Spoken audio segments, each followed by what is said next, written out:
ଏ କାହାଣୀ ହେଉଛି ବର୍ଷା ନାମକ ଜଣେ ଲୋଭୀ ବୋହୂର। ବର୍ଷା ଛୋଟବେଳୁ ବହୁତ ଜିଦି ଥାଏ ଓ ଲୋଭୀ ଥାଏ। ଯଦି ଫ୍ରିରେ କିଛି ଜିନିଷ ପାଇଲେ ସେ ତାର ପୁରା ଫାଇଦା ଉଠାଏ। ବର୍ଷା ତା ସ୍ୱାମୀ ଲିପୁନ ସହ ଓ ତାର ଶାଶୁ ଶ୍ୱଶୁର ସହିତ ଜବାଲପୁରରେ ରହେ। ବର୍ଷାର ଗୋଟେ 6 ବର୍ଷର ପୁଅଟିଏ ଥାଏ। ଦିନେ ତାର ଶାଶୁ ତାକୁ ସକାଳୁ ସକାଳୁ ଡାକୁଥାନ୍ତି, ବର୍ଷା, ବୋହୂ ବର୍ଷା, କୁଆଡ଼େ ଗଲୁ? ସେତିକି ବେଳେ ଲିପୁନ ସେଠାକୁ ଆସି କହେ, ତୁ ତ ଜାଣିଛୁ ମା, ଆମ ମହାରାଣୀ ଯଦି ସକାଳୁ ସପିଂ କରିବା ପାଇଁ ଯାଆନ୍ତି ସନ୍ଧ୍ୟା ନ ହେଲା ପର୍ଯ୍ୟନ୍ତ ସେ ଘରକୁ ଆସନ୍ତି ନାହିଁ। ସେତିକି ବେଳେ ବର୍ଷା ଆସି କହେ, କ'ଣ ହେଲା? ମୁଁ ଏବେ ଆସିଗଲିଣି। ମୋର ଜଣେ ସାଙ୍ଗ କିଛି ଶାଢ଼ୀ କିଣିଥିଲା ତ, ସେଥିପାଇଁ ତାକୁ 2ଟା ଶାଢ଼ୀ ଫ୍ରିରେ ମିଳିଥିଲା। ସେ କହିଲା, ତୁ ଆସେ ଆଉ 2ଟା ଶାଢ଼ୀ ନେଇକି ଯା। ସେଥିପାଇଁ ମୁଁ ତା ଘରକୁ ଯାଇଥିଲି। କିନ୍ତୁ ବୋହୂ ବର୍ଷା, ତୋ ପାଖରେ ତ ବହୁତ ଶାଢ଼ୀ ଅଛି, ତୁ ସେଗୁଡ଼ା କରିବୁ କ'ଣ? ସେତିକି ବେଳେ ବର୍ଷା କହେ, ମା, ଯଦି ଫ୍ରିରେ କିଛି ଜିନିଷ ମିଳୁଛି ସେଇଟା ଆଣିଲେ କ୍ଷତି କ'ଣ? ସେତିକି ବେଳେ ସେଠାକୁ ଜଣେ ଝିଅ ଆସି କହେ, ଭଉଣୀ ଭଉଣୀ, 5ଟା ସର୍ଫ ପକେଟ୍ ରଖ, ମାତ୍ର 200 ଟଙ୍କାରେ, ତା ସାଙ୍ଗରେ ଗୋଟେ ବାଲ୍ଟି ଫ୍ରି। ତାପରେ ବର୍ଷା କହେ, ହେଁ, କ'ଣ କହୁଛ? ସତରେ 200 ଟଙ୍କାରେ ଗୋଟେ ବାଲ୍ଟି ଆଉ 5ଟା ସର୍ଫ ପକେଟ୍? ମା, ମୁଁ ରଖିଲି, ମାତ୍ର 200 ଟଙ୍କା ତ ଆଉ। ତାର ଶାଶୁ କହେ, କିନ୍ତୁ ବୋହୂ ପ୍ରଥମେ ଚେକ୍ କରି ତ ନେ। ବର୍ଷା କହେ, ଓହୋ ମା, ଏଇ ନିଅ 200 ଟଙ୍କା ଆଉ ମୋତେ 5ଟା ପକେଟ୍ ଦିଅ। କିଛି ସମୟ ପରେ ବର୍ଷା ଯେତେବେଳେ କପଡ଼ା ଧୋଉଥାଏ ସେ ଦେଖେ ସେ ସର୍ଫରୁ ଫେଣ ବାହାରେ ନାହିଁ। ବର୍ଷା ଆଶ୍ଚର୍ଯ୍ୟ ହେଇଯାଏ ଆଉ ସେ ବାଲ୍ଟି ତ ଯେମିତି ସେତିକିରେ ଭାଙ୍ଗିଯାଏ। ତାପରେ ତାର ଶାଶୁ ଆସି କହେ, ଦେଖିଲୁ, ମୁଁ କହୁଥିଲି ନା ଆଗ ଭଲରେ ଚେକ୍ କର ବୋଲି, ଏବେ ଦେଖିଲୁ କେମିତି ହେଲା, ଆହୁରି କର ଲୋଭ। ତା ପରଦିନ ବର୍ଷା ଲିପୁନକୁ କହେ, ଏଇ ଦେଖ, ମୁଁ ମୋ ସାଙ୍ଗ ଘରୁ ଗୋଟେ ମୋତିର ମାଳ ଆଣିଛି। ସେ ପିନ୍ଧୁ ନଥିଲା ତ, ସେଥିପାଇଁ ସେ ମୋତେ ଦେଇଦେଲା। ତାପରେ ଲିପୁନ କହେ, କିନ୍ତୁ ବର୍ଷା, ଏଇଟା ଭଲ ନୁହଁ। ତମେ କିଛି ନା କିଛି ତମ ସାଙ୍ଗ ଘରକୁ ଯାଇ ନେଇକି ଆସୁଛ। ତାପରେ ବର୍ଷା କହେ, ଲିପୁନ, ତମେ ତ କିଛି କେବେ ଘିନିକି ଦେଉନ, ଆଉ ଯଦି ମୋର ସାଙ୍ଗମାନେ ମୋତେ କିଛି ଦିଅନ୍ତି ତାହେଲେ ତମେ ରାଗି ଯାଉଛ ନା? ତାପରେ ତାର ଶାଶୁ ସେଠାକୁ ଆସି କହେ, କିନ୍ତୁ ବୋହୂ, ସେଇଟା ଭଲ ନୁହଁ। ସେତିକି ବେଳେ ତାର ଶ୍ୱଶୁର ସେଠାକୁ ଆସି କହେ, ଆରେ ଚୁପ୍ କର, ତମମାନଙ୍କର ପାଟିତୁଣ୍ଡ ଶୁଣି ଆମ ପଡ଼ୋଶୀ ବାଲା କହୁଛନ୍ତି ଏଇଟା ଆମ ଘର ନୁହଁ, ଗୋଟେ ବଜାର। ତାପରେ ବର୍ଷା ତାର ପୁଅ ମଦନକୁ କହେ, ପୁଅ, ତୁ ଶୀଘ୍ର ରେଡ଼ି ହେଇଯା, ଆମେ ବାର୍ଥଡେ ପାର୍ଟିକୁ ଯିବା। ତାପରେ ତାର ଶାଶୁ କହେ, ଆଜି ପୁଣି କାହାର ବାର୍ଥଡେ? ଆଉ ତମେ 2 ଜଣ କାହା ବାର୍ଥଡେକୁ ଯାଉଛ? ସେତିକି ବେଳେ ମଦନ କହେ, ଆଈ, ମୋର ସାଙ୍ଗର ଆଜି ବାର୍ଥଡେ ତ, ସେଥିପାଇଁ ସେ ଆମ ସମସ୍ତଙ୍କୁ ଇନଭାଇଟ୍ କରିଛି। ବାପା ଓ ମା ଓ ମୁଁ ମିଶି ତାର ବାର୍ଥଡେ ପାର୍ଟିକୁ ଯିବୁ। ଆଉ ଗୋଟେ ବଡ଼ ଫାର୍ମ ହାଉସରେ ସେ ପାର୍ଟି ରଖିଛି। ସେତିକି ବେଳେ ବର୍ଷା ଲିପୁନକୁ କହେ, ଶୁଣ, ସେ ମୁଁ ନୂଆ କିଛି ତମ ପାଇଁ ଡ୍ରେସ୍ ଆଣିଦେଇଛି, ତମେ ସେଇଟା ପିନ୍ଧି ପକାଅ, ନହେଲେ କେତେ କେତେ ଲୋକଙ୍କ ଆଗରେ ତମେ ଏଇ କପଡ଼ା ପିନ୍ଧିକି ଯିବ। ବାର୍ଥଡେ ପାର୍ଟିରେ ବର୍ଷାର ପୁରୁଣା ସାଙ୍ଗ ନନ୍ଦିନୀ ଦେଖାଦିଏ ଆଉ ବର୍ଷାକୁ କହେ, ଆରେ ତୁ ଏଠାକୁ ଆସିଛୁ ଆଉ ପୁଣି ସେଇଟା ପିନ୍ଧିକି ଆସିଛୁ ଯେଉଁଟା ମୁଁ ତତେ ଫ୍ରିରେ ଦେଇଥିଲି। ସେତିକି ବେଳେ ଲିପୁନ ଟିକେ ଦୂରକୁ ଯାଇ ବର୍ଷାକୁ ଡାକେ ଓ କହେ, ଦେଖିଲ ତ, ସେଇଟା ଏତେ ଲୋଭ ଦେଖେଇବାରୁ ତମକୁ ଏମିତି ଲୋକମାନେ ସବୁ କହିବେ। ସେତିକି ବେଳେ ମଦନ କହେ, ମା, ମୋର ବି ଜନ୍ମଦିନ ଗୋଟେ ବଡ଼ ଫାର୍ମ ହାଉସରେ ଆଉ ଧୁମଧାମରେ କରିବା। ସେତିକି ବେଳେ ବର୍ଷା କହେ, ତୁ ଭୁଲି ଯା, ତୋର ସେମିତି ଭାଗ୍ୟ ନାହିଁ, ତୋ ବାପାଙ୍କର ତ କମାଣି ନାହିଁ, ଆଉ ତୁ ସେମିତି କ'ଣ ପାଇଁ କରିବୁ?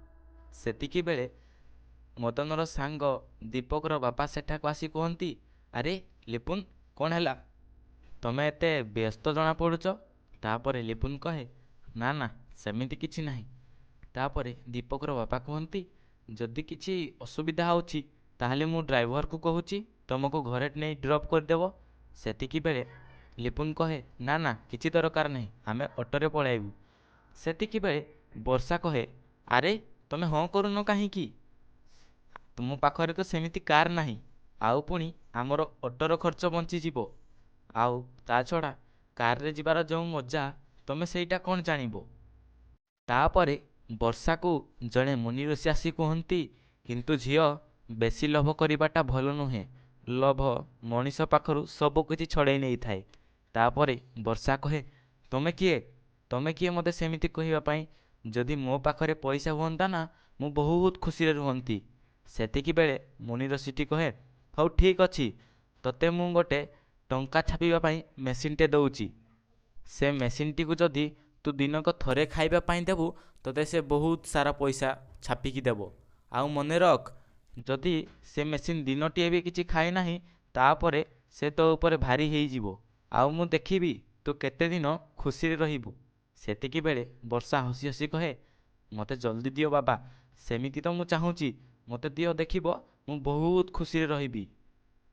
ତାପରେ ମୁନି ଋଷିଟି ତାକୁ ଗୋଟେ ଟଙ୍କା ଛାପିବା ମେସିନ୍ଟିଏ ଦେଇଦିଏ।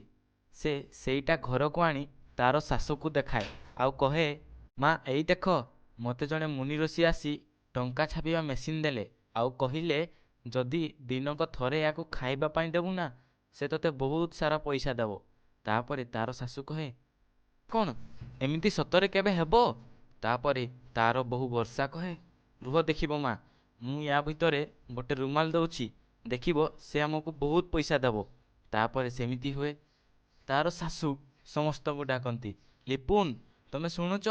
ଏଠାକୁ ଜଲ୍ଦି ଆସ, ଦେଖିବ ବର୍ଷା ବୋହୂକୁ ଗୋଟେ ଟଙ୍କା ଛାପିବା ମେସିନ୍ଟିଏ ମିଳିଛି। ତାପରେ ସେଠାକୁ ଲିପୁନ ଆସି କହେ, ଆରେ ହଁ ତ, ସେମିତି ହେଉଛି, କିନ୍ତୁ ମୋତେ କିଛି ଠିକ୍ ଲାଗୁନି। ମୋତେ ତ ଯେମିତି ଲାଗୁଛି ୟା ଭିତରେ ଆହୁରି ରହସ୍ୟ ଅଛି।